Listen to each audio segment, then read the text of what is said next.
We see a difference here, present perfect tense or simple past tense. For an event that occurred in past, simple past tense is the correct usage. For an event that occurred in past but continues to affect the present, present perfect tense is the correct usage. So meaning becomes very important.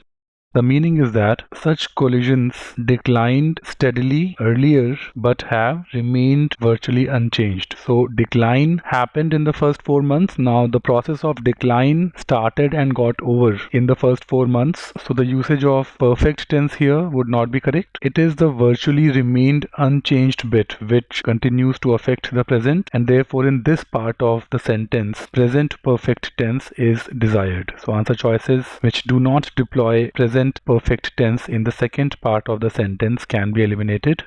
It's between D and E now. Answer choice E commits a silly mistake but have remained virtually unchanging. You have a conjunction here, but the two parts that but is joining need to be parallel. Something declined steadily but have remained virtually unchanging, not parallel. This can be eliminated.